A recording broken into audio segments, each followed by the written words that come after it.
Aptitude आपका देखने को मिलता है बचपन से, कई बार वो बड़े होके आपका शो होता है। जैसे आप सचिन तेंदुलकर का अगर आप एग्जाम्पल लो तो बचपन से ही उनके अंदर एप्टीट्यूड था कि वो बड़े बैट्समैन बनेंगे, बचपन से उनके अंदर वो एप्टीट्यूड था। लेकिन डिफरेंट एप्टीट्यूड डिफरेंट पर्सन के अंदर हो सकते हैं। अगर आप कम्युनिकेट नहीं कर पाओगे, अगर आप पॉलिसी मेकिंग के लिए सही तरीके से अपनी अप्रोच नहीं रख पाओगे, लोगों तक नहीं पहुंचा पाओगे उस अप्रोच को, तो कोई मतलब नहीं है आपके सिविल सर्वेंट होने का। पॉलिटिकल सिस्टम है या पॉलिटिक्स है, उसके लिए भी किसी का अप्रोच, किसी का एटीट्यूड पॉजिटिव हो सकता है, किसी का नेगेटिव हो सकता है। अपने इंडिया में वेरियस पार्टीज हैं, नेशनल लेवल पे 7 पार्टीज हैं, तो किसी का एटीट्यूड बीजेपी के लिए पॉजिटिव हो सकता है, किसी का नेगेटिव हो सकता है। इमोशनली इंटेलिजेंट पर्सन जो होगा वो सारी क्राइसिस से डील अच्छे से कर लेगा। उसकी जगह जो इमोशनली इंटेलिजेंट पर्सन नहीं होगा वो डील नहीं कर पाएगा। जैसे मैं आपको एग्जांपल देता हूँ, इट इज ऑल्सो इम्पोर्टेंट कि आप किताबें पढ़ो, चीजों को सीखो, लर्न करो।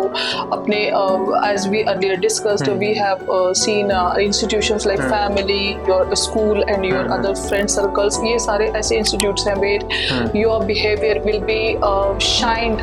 इसलिए इमोशनल इंटेलिजेंट पर्सन जो है वो इन सारी वैल्यूज को, impartiality, non partisanship, objectivity, empathy, इन सभी को अच्छे से इंकलकेट कर पाता है अपने अंदर। कुछ ऐसी चीजें होती हैं सोसाइटी में, फॉर एग्जाम्पल अमीर होगा तो 100% गलत होगा, या गरीब होगा तो 100% सही होगा। Exactly. तो ऐसा नहीं होता। कई जगह you should use your intelligence और your attitude and your behaviour, your integrity where integrity stands, there you will take a right decisions. When you talk about justice, you should have all approach so that you will ultimate destination will be justice. Ultimate जो destination जो आप कह रहे हैं, ultimate and क्या है civil servants का? Society में लोगों का अच्छा हो, providing a justice, people upliftment of the people, welfare of the people. तो ये तभी कर सकते हो जब आप फाउंडेशनल वैल्यूज आपकी स्ट्रांग होंगी, आप इमोशनल इंटेलिजेंट हायर आप उसके होगे लेवल के, आपके अंदर हाई एम्पैथी होगी, इंटीग्रिटी आपके अंदर हाई होगी, तभी आप कर सकते हो ये सारी चीजें। तो ये सब यहाँ पढ़ना है आप। Sir, here what UPSC says in 5th sentence of its syllabus of paper 4, contributions of moral thinkers and philosophers from India and the world. इसमें आप देखो, आप एग्जैक्टली इसमें लिख दिया है यूपीएससी ने सिलेबस में अपने, contribution of moral thinkers of India and the world, and he never mentioned any of. हाँ, लेकिन कौन? तो आप देखो, आप बेसिक्स आपको पढ़नी है। जैसे अगर वर्ड पे देखो आप, तो कुछ आपके वेस्टर्न फिलोसफर्स हैं, वेस्टर्न थिंकर्स हैं, जैसे Socrates, Plato, Aristotle, Immanuel Kant, Bentham, Mill, Thomas Hobbes, John Locke, Rousseau, John Rawls, ये कुछ आपके बेसिक थिंकर्स हैं जो आपको पढ़ने चाहिए। वेस्टर्न कार्ल मार्क्स, जैसे आप देखो, आप अगर रूसो पढ़ो या जॉन लॉक पढ़ो, हॉब्स पढ़ो, तो एक बहुत इंपॉर्टेंट थ्योरी आपको पढ़ने को मिलेगी, सोशल कॉन्ट्रैक्ट थ्योरी, जिसमें रूसो का एक बहुत फेमस स्टेटमेंट है, man is free but everywhere man is in shackles, कि वो फ्री तो है लेकिन हर तरफ वो शैकल्स में है, चेनों से बंधा हुआ है। कहने का मतलब क्या है रूसो का? बहुत सारा इसके मतलब निकल सकते हैं। जैसे एक मतलब ये भी निकल सकता है फ्री एंड इंडिपेंडेंट, हाँ, बट यहाँ से बंधा हुआ है, अभी भी बंधा हुआ है। बहुत सारी प्रॉब्लम्स हैं लाइफ में, क्राइसिस ऑफ कॉन्शियंस है, क्राइसिस ऑफ एम्पैथी है, बहुत सारी प्रॉब्लम्स हैं लाइफ में, इमोशनल इंटेलिजेंस की प्रॉब्लम है।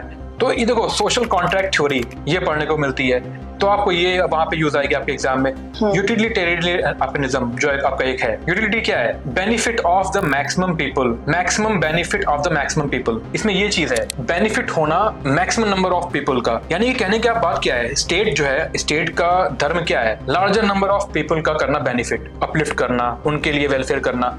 इसी जगह आप देखो, अगर आप इंडियन फिलोसफर में देखो तो महात्मा गांधी जी की एक फिलोसफी आती है सर्वोदयवाद। सर्वोदयवाद में वो इस फिलोसफी यानी यूटिलिटेरियनिज्म से हट के वो कहते हैं सर्वोदयवाद, यानी अपलिफ्टमेंट ऑफ ऑल। वो ये नहीं कह रहे हैं maximum benefit of the maximum people, वो कह रहे हैं सभी का बेनिफिट करो भाई।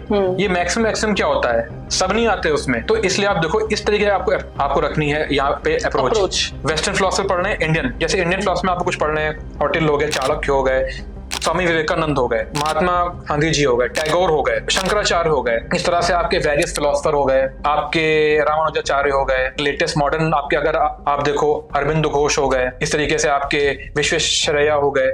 बहुत सारे मॉरल थिंकर हैं, फिलोसफर्स हैं, ये सारे आप पढ़ो, इनकी अप्रोच पढ़नी होती है। और फिलोसफीज भी आपको कई सारी तरीकों से पढ़नी होती है। आपकी अप्लाइड एथिक्स में कैसे आपकी आ रही है, जैसे आप देखो, when UPSC says about Indian and world thinkers and philosophers, there are so many authors, writers poets who contributed in these sectors of beautiful thoughts which will develop your personality within. तो आजकल social media में बहुत सारे ऐसे ये आते हैं, sentences आते हैं या कुछ वॉलपेपर्स आते हैं कि these are the things, किसी के साइकोलॉजी पे आते हैं इस तरह के 10 points to develop your personality, 10 points to be honest, 10 points to understand the person who is in front of you. तो इस तरह के कुछ अलग अलग चीजें आते हैं ऐसे. Wherever you get material, wherever you get whatever you find to learn, it is, you should open yourself, open your mind to get and learn from those areas, from various resources. जैसे मैं आपको यहाँ example देता हूँ, अगर आप western philosophy में कुछ फिलोसफर्स ले लो, जैसे प्लेटो ले लो. प्लेटो क्या कहते हैं, अब आपको इसमें पढ़नी पड़ेंगे वर्च्यू एथिक्स. तो प्लेटो के लिए वर्च्यू क्या है? प्लेटो कहते हैं वर्च्यू जो है वो है wisdom is the first virtue. Wisdom उनके लिए पहली वर्च्यू है. उसी जगह जो एरिस्टोटल है उन्होंने एक फिलोसफी थी यूडीमोनियक. यूडीमोनियक में जो प्रिंसिपल है वो happiness is the most important virtue. अगर आप फिलोसफर्स में आओगे, अगर आप इंडिया में आओगे तो इंडिया में एक liberation is the highest virtue, highest and. इस तरह अगर आप बेंथम को देखोगे या यूटिलिटेरियनिज्म को देखोगे, वो क्या बोलते हैं? वो कहते हैं कि happiness, benefit of the maximum number of people, ये आपकी वर्च्यू है. See, when UPSC didn't mention of any name, it should be aspirant's job कि वो कहाँ से किस थिंकर को लाके कहाँ से क्या. For example, when you talk about China, you have Mao. When you talk about Europe, you have Karl Marx. See, if you read Das Kapital, you understand the Marxism and how capitalists were working. Bourgeois and proletariat. तो हाँ, slavery कैसे थी? slavery कैसे थी? तो how his thoughts developed him to work on that particular sector, though he was ये भी philosophy पढ़ रही है बच्चों को यहाँ पे. Issues. तो आपकी कम्युनिज्म, आपके सोशलिज्म, Aristotle, political thinker, उनकी जो life, see how they became a big thinker. Vivekananda, see his background है. Basveshwaraya, see his background. So when you talk about any thinkers, philosophy or their thoughts to the society, the contributors, उनका अगर background देखा जाए, उनकी जो personal life देखी जाए, that entire thought is nothing but what they have gone through in their personal life. एक thought के लिए उन्होंने अपनी पूरी जिंदगी दी. इस चीज को जब आप यूपीएससी में सारे थॉट्स को लेके आते हो तो it's very important to develop your own thought, your own approach. It is all what UPSC saying is go and see what Indian thinkers are saying, in world thinkers were saying, and learn from them and develop your own thoughts, because we have a different region, different sector, different state, different language, different creed, caste, sections. We have each and everything different. Wherever, whatever you will be able to present and take approach of support of any particular thinker, go and learn from them and apply here and make beautiful your personality, your society where you're going to work as a civil servant. जैसे आप जो बात कह रही ma'am, अगर इसको और अच्छे से यहाँ एक्सप्लेन किया जाए मॉरल थिंकर और फिलोसफर्स में, तो अगर प्लेटो, एरिस्टोटल, सोक्रेटिस आप ले लो, आप ये ग्रीक फिलोसफर जो हैं अगर आप इनको लोगे तो आप इनमें कुछ दोगे, ये कुछ कॉमन पिलर्स पे करते हैं काम. ये कहते हैं विजडम, प्रूडेंस, टेम्परेंस, ये वर्च्यूज हैं. तो यानी अब अगर वर्च्यू बात करो तो यानी बच्चों को यहाँ कुछ पिलर्स में पढ़ना चाहिए इस टॉपिक को. जैसे वर्च्यू एथिक्स क्या हो सकती है, एंड बेस्ड एथिक्स क्या हो सकती है, थ्योरी बेस्ड एथिक्स क्या हो सकती है, हमारे डिस्क्रिप्टिव एथिक्स क्या हो सकती है. बिल्कुल. हमारे एक मॉडर्न पर्सनालिटी है श्री रविशंकर गुरुजी. ही आल्सो सेज गुस्सा मत करना, एंग्री मत होना. When you sit and watch him for a while, I am not supporting anybody here, but कोई अच्छी चीज कहीं से मिलती है तो उसको सीखने में क्या जाता है. तो यही मैं कह रहा था, इस टॉपिक को आप 4-5 पिलर में पढ़ो. वर्च्यू एथिक्स क्या हो सकती है, एंड बेस्ड एथिक्स क्या हो सकती है, थ्योरी बेस्ड एथिक्स क्या हो सकती है, बिल्कुल, डिस्क्रिप्टिव एथिक्स क्या हो सकती हैं, अप्लाइड एथिक्स क्या हो सकती हैं. जैसे अप्लाइड एथिक्स में आप ले लो इन्वायरमेंट बेस्ड आपके जो एथिक्स हैं, इंटरनेशनल एथिक्स, क्राइम हो रहा है, वॉर क्राइम्स हो रहे हैं, तो आपकी ये अप्लाइड एथिक्स के आपके एग्जांपल हैं. बायो एथिक्स, ये सारे आपके अप्लाइड एथिक्स के आपके एग्जांपल हैं. बिजनेस एथिक्स आप कर लो. अब अगर आप बिजनेस एथिक्स देखो तो इसको अगर मैं एग्जांपल में समझाऊं, अगर आप ऑनेस्टी और इंटेग्रिटी को यहाँ पे लाओगे तो आप देखो कैसे लेके आओगे. कोविड-19 हुआ, कोविड-19 में कोविड वैक्सीन बनाई गई. कोविड वैक्सीन में ये बात सबको पता थी, सारी मेडिकल इंस्टीट्यूशन को जो बना रहे थे मेडिसिन, कि ये 60 और 70% ही फ्यूटाइल काम करेगी. तो जब आपको पता है तो आपको बोलना चाहिए। और जबकि वो लोग एक्सेप्ट कर रहे थे, तो एक्सेप्ट करना क्या है, वो उनकी ऑनेस्टी है कि ये 60-70% ही काम करेगी। तो यानी वो ऑनेस्ट है अपने प्रोफेशन को लेकर के, अपने बिजनेस को लेकर के, लोगों को लेकर के। लेकिन वो उनके अंदर इंटीग्रिटी नहीं है। वो ये नहीं कह रहे नहीं ये 60-70% ही काम करेगी, अभी और ट्रायल होने बाकी है, अभी नहीं करो यूज इसको। लेकिन उन्होंने ऐसा नहीं बोला, यानी उनके अंदर इंटीग्रिटी की प्रॉब्लम है। वो हायर, उनके अंदर इंटीग्रिटी नहीं है। ऑनेस्ट तो है, वो ये बोल रहे हैं, वो ये मान रहे हैं कि 60-70% ही काम करने वाली है ये वैक्सीन। लेकिन वो ये नहीं कह रहे नहीं, अगर ये काम नहीं करेगी तो इसका यूज अभी नहीं करना चाहिए। It shows that in particular circumstances, your emotional intelligence or your integrity never supported you. हाँ, एग्जैक्टली और इसको आप वर्च्यू एथिक्स में, इसको आप एंड बेस्ड एथिक्स में, इसको आप ड्यूटी बेस्ड एथिक्स में भी पढ़ सकते हो, इसको आप अप्लाइड एथिक्स में भी पढ़ सकते हो। तो ये एक एग्जांपल जो मैंने दिया आपका वैक्सीन का, मेडिसिन का, कोविड-19 का, ये आप इन वेरियस पिलर्स में आप कर सकते हो अप्लाई।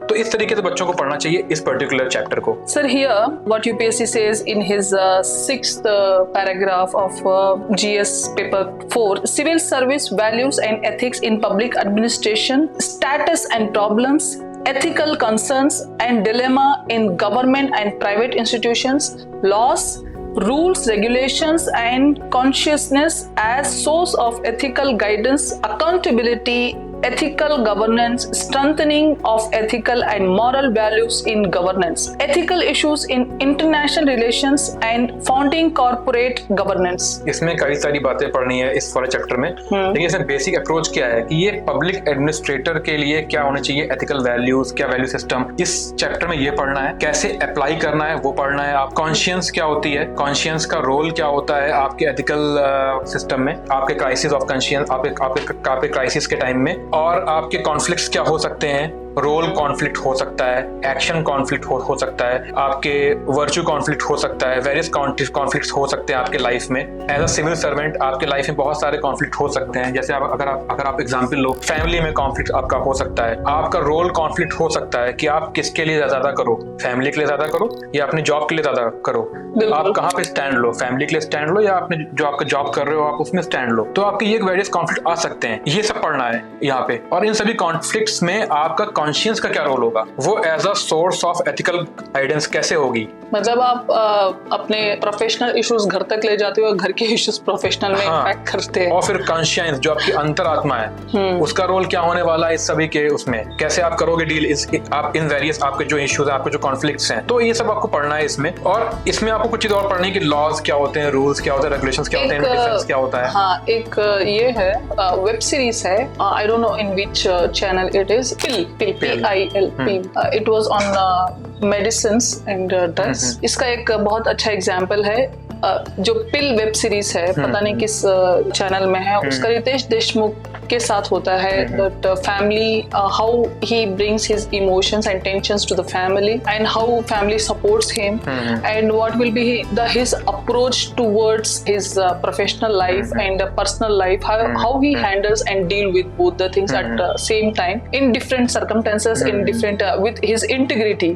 तो ये सब चीजें most of the time you learn from movies and you can say, see, movies, कोई एग्जांपल देकर के, एक्सपीरियंस से कोई एग्जांपल्स है। Movies is nothing but a part of your culture. What exactly happening in your life, society or in surrounding you, और यही चीजें movies में भी दिखाई जाती है। तो आप वहां से भी आप बहुत सारी चीजें सीख सकते हैं।